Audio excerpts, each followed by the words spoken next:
G'day guys, I'm AT5 here and today I'll be reviewing The Evil Within. So The Evil Within is a third-person action psychological survival horror game which was developed by Tango Gameworks that I reviewed on the PlayStation 4. And it tells the story of Detective Sebastian Castellanos as he and his partner Joseph Ida and rookie cop Julie Kidman investigate a scene where a disturbing mass murder has taken place at a local mental hospital. As you arrive and explore the scene, you witness fellow officers killed by the hands of a mysterious hooded man that appears to have some kind of supernatural power. Straight after witnessing this, Sebastian is knocked unconscious and awakens in a demented world filled with disturbing environments, terrifying creatures, and lots of death. And from here you have to find out what's going on, where your partners are, and how to get out. So one thing I have to say about The Evil Within is that I have really no clue as to what is going on in this game. I discovered that the hooded man's name is Ruvik, and that he is super smart,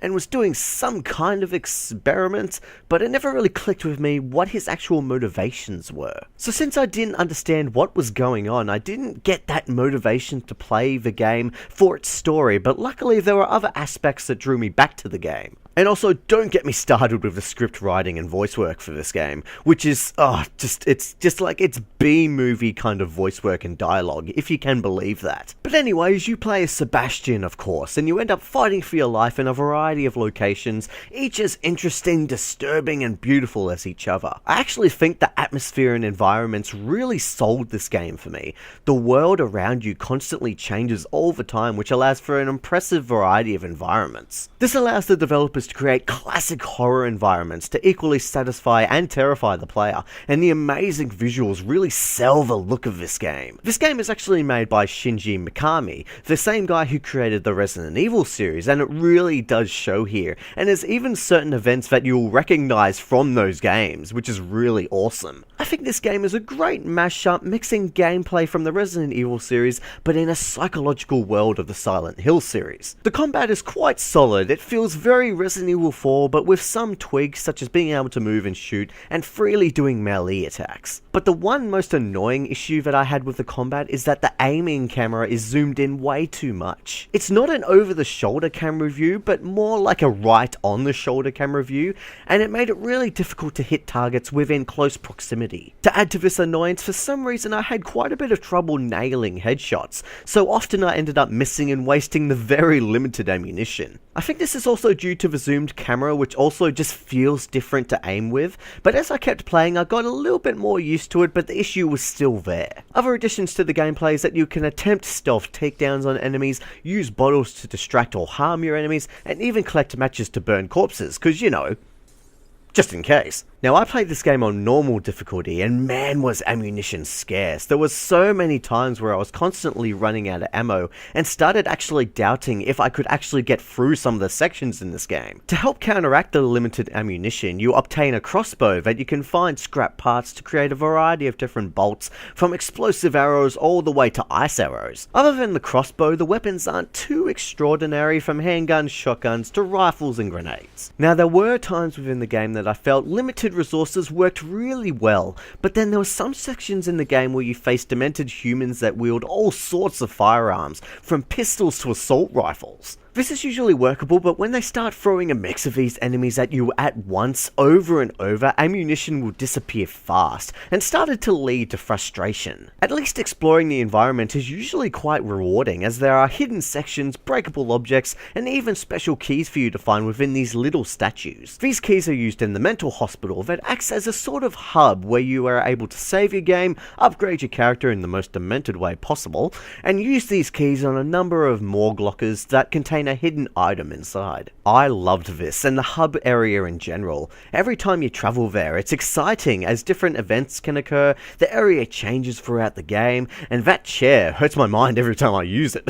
And I love the randomness of the morgue lockers. Although I don't quite understand why you collect this green stuff in jars throughout the entire game, and seriously looks like acid vomit when taken from dead bodies, that's just nasty. Oh, by the way, that nurse that wanders around the mental hospital hub, to be honest, She's a creepy bitch. The creature designs in The Evil Within are also really impressive and terrifying, but in a good way. You fight these Lost Plagas type enemies for most of the game, and they vary between locations, but the boss battles are visually impressive, stressful, and most of all terrifying. The boss battles in the game always seem to require a good amount of multitasking to get past them or to take them down. For example, in this section with the crazy spider woman who can teleport through dead bodies, can only be defeated if you burn all of the bodies scattered around the area. So not only are you trying to burn bodies, but you're also trying to use fire to scare her away, while also trying to keep her as far away as possible because she usually kills you with one hit. In fact, most of the bosses in the game can kill you with one hit,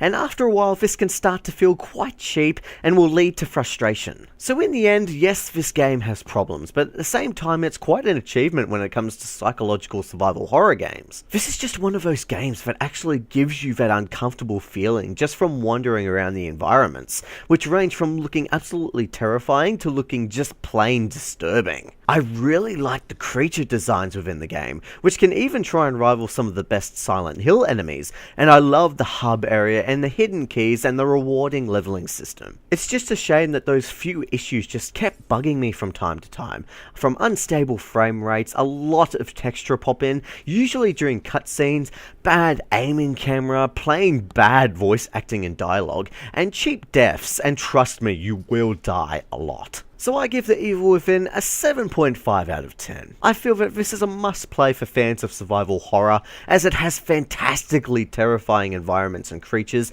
and is a challenge, even if at times it feels quite frustrating. The Evil Within has problems, but then again, it's a welcome addition to the horror genre, and most of the time it's a lot of fun to play, just with a few visual hiccups, difficulty spikes, and a bad story with bad voice acting and forgettable characters. And if you enjoyed The Evil Within, don't forget to check out these recommendations, I'm sure you will love them. So did you guys enjoy The Evil Within? What did you think of the game overall, and just the plain bad voice acting and story? Just the dialogue just made me laugh most of the time. And if you have any questions about the game, remember to leave me a comment down below and I'll get back to you. And if you like this review, remember to like me on Facebook or subscribe to me on YouTube if you want to see more. And thank you very much everybody for watching my review of The Evil Within. It's a great survival horror game. It does have problems, but it is still a great game to play. It can be a bit frustrating. Okay, there are problems, but it's a fun game, trust me. Alright, MAT5 is out of here.